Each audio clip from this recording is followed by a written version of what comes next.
James O'Brien. Alexa, send a comment to LBC.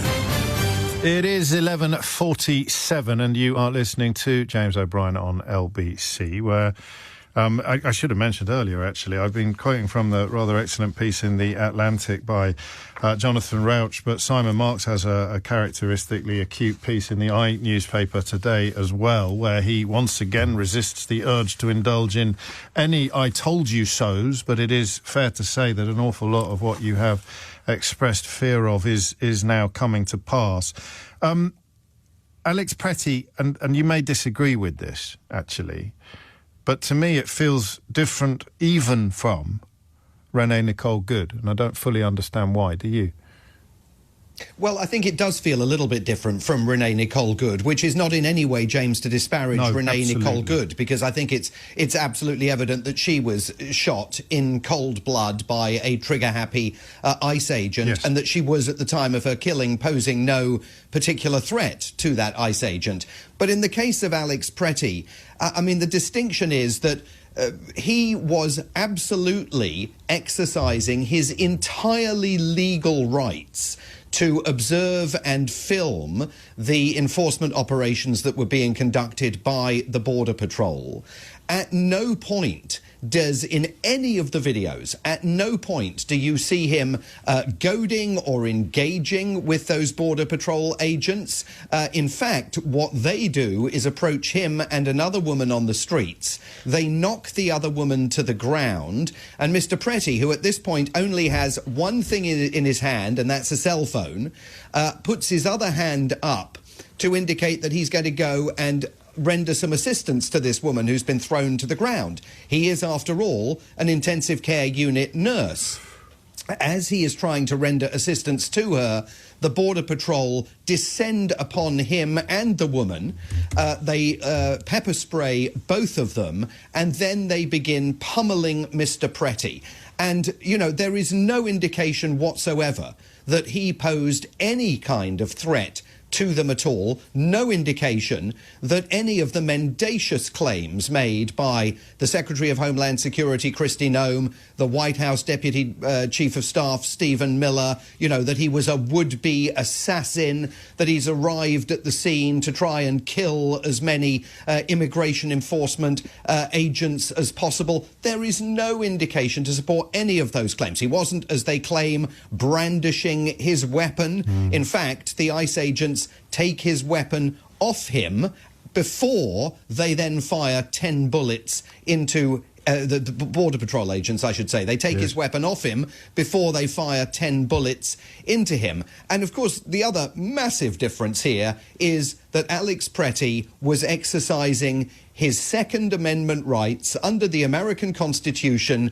legally to carry that pistol. Now, we can all discuss why on earth anybody would show up at a protest carrying a loaded gun, and from the distance of London or other European capitals, that obviously looks like very bizarre behaviour. But in the context of Minnesota and in the context of America, where you have the Trump administration going to the mat to defend the Second Amendment rights of Americans to bear arms, well, Mr. Pretti was engaged in his Second Amendment right to bear arms. He was legally permitted to carry that gun. He had done everything right in terms of gun ownership, and that, of course, is one of the reasons why the National Rifle Association posted on social media yesterday saying responsible public voices should be awaiting a full investigation, not making generalizations and demonizing law-abiding citizens, by which they mean Mr. Pretti. He was, at the moment of his killing, as far as all of the video suggests, absolutely a law-abiding citizen.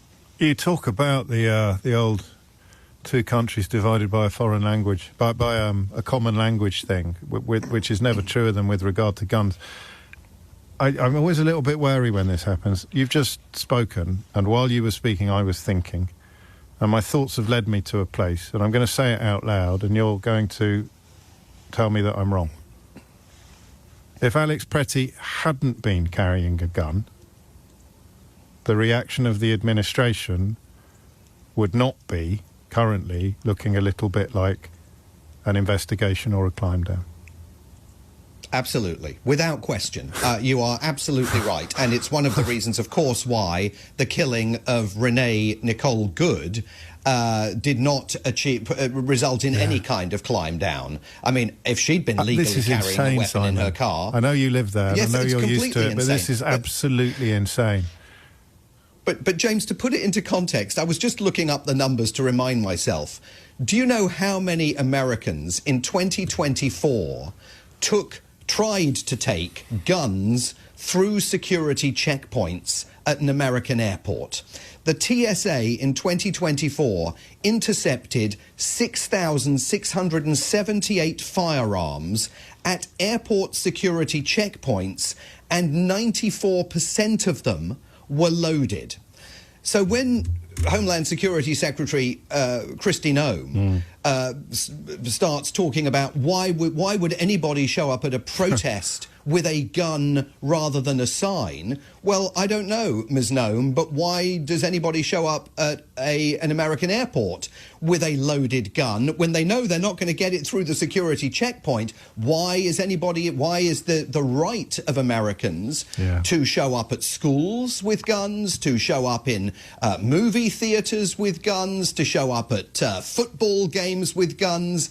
Why is that okay, but showing up at a protest with a gun somehow triggers the notion that this man is a would-be assassin? And so what they've really found themselves in difficulty over is the gun ownership with Alex Pretti and Donald Trump's sort of partial Well, now, of course, the issue is going to be compounded because President Trump sort of partial climbed down last night, and he appeared in an interview with the Wall Street Journal.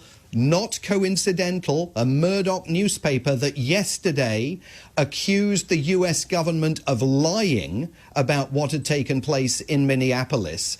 The fact that he last night appeared to be committing to some sort of an investigation suggests that he knows how much difficulty he's in. And you've got to, if you read that interview, it's very brief, it's a 5-minute phone conversation he had with the Wall Street Journal. You've got to wonder if he's preparing to drop some of these officials who have gone way out on a limb in calling Mr. Pretti a would-be assassin. Is he about to pull the rug out from under them? He may have to. I mean, again, we're in completely uncharted waters in the context of Western democracies. And I'm just sort of zoning in on that observation that you're highlighting and articulating perfectly. From the perspective of pandering to or managing the base, the problem here is not that Alex Pretti was shot dead in cold blood. It's the fact that he was carrying a weapon shortly before he was shot dead in broad daylight in cold blood. I get it. I just wanted to get that out there because I can't still quite believe these words are emerging. And I want to talk to you briefly about another story that's been completely swamped by recent events, and probably rightly so, but it's a story that you brought to our attention some time ago. But before we do that, what happens now? The people on the streets of Minneapolis aren't going to be going anywhere in a hurry. Tim Walz has been very impressive in his Well, here's a question for you. Why, when Kristi Noem moots the possibility of removing agents from the streets of Minneapolis, is she asking for election records and the electoral register in return? Absolutely extraordinary. And the answer, of course, is that the federal government is demanding the Trump administration that every single American state hands its electoral registers over to the White House, because the White House says it wants to examine those electoral registers and make sure that everybody on them is properly on those electoral rolls. Now, this is from a Republican Party that allegedly believes in states' rights. And remember, we don't have one election in the United States. We have 50 of them. They're all organized by each individual state. Many Republican states have dutifully handed those electoral registers over. The Democrats, of course, are fighting the request in court.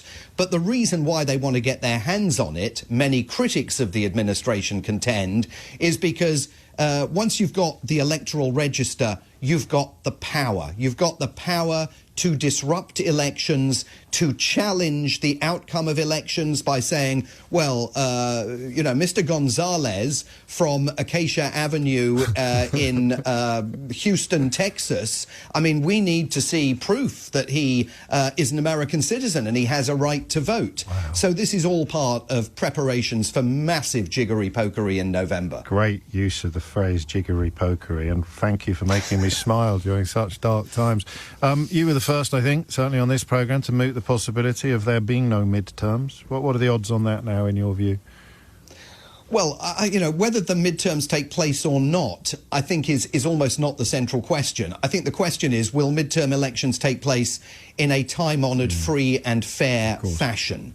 And that, I think, is much more unlikely now than the likelihood of the prospect of the midterms themselves being cancelled. I think that jiggery-pokery, they are lining it up. They are already beginning it. We've seen the gerrymandering, the redistricting that's taking place in so many states in a bid to try and game the outcome of it. But you certainly can't rule out anything happening depending on the state of the streets in this country by the time we get to, September, October. And you will be steering us through that, no doubt, as well. To take us back to something else that you explained to us at the time, and that is the removal, essentially, from the streets of the United States. I'm harking back to a fonder era now, Simon, when people were just being scooped off the streets without any apparent reason, rather than shot dead. But I refer to Rumeysa Ozturk, the student who seemed to have been taken into custody by ICE officials for doing little more than writing an op-ed in support of the Palestinian cause in the Middle East. This story has developed a bit after the unsealing of documents, I think. Yes, and to be clear, she was seized off the streets for writing an opinion piece that was critical of Israel and that was calling on her university, Tufts, to engage in divestment from Israel. And, it was very clear at the time that for the Trump administration, criticism of Israel, any outward support, not just, of course, for Hamas, but outward support for the Palestinian cause, was generally placing students in jeopardy. Now we know, thanks to the release of some of these court documents through partly the reporting as well of Mother Jones magazine, that the government was engaged in a coordinated effort to scour one particular website, but others as well, that were gathering information that was sort of crowdsourced from people who were contributing information and saying, you need to look at this article that this woman's written for the student newspaper at Tufts.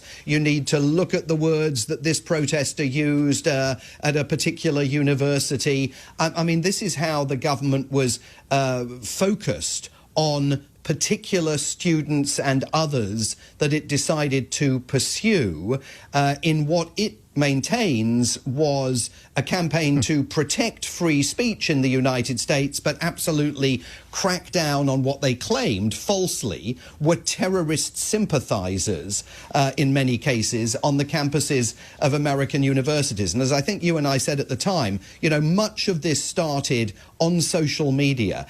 Some of these students found themselves being arrested, having their visas revoked, simply because a crowd-funded effort to Secretary of State Marco Rubio or at Homeland Security Secretary Kristi Noem on X and other social media platforms drew the government's attention when the numbers of people doing that were sufficient. But now we know it was an even more organised effort using some of these more obscure websites that themselves were serving as clearinghouses essentially for people who wanted to bring information to the government's attention. And indeed see anybody criticising Israel arrested and essentially abducted, I think is probably a reasonable word to use in this context. All parts, it's increasingly difficult to resist the conclusion that these are all parts of the same pattern. Simon Marks, thank you. I have a sneaking suspicion we'll speak again this week, but in the meantime, thanks for getting up early.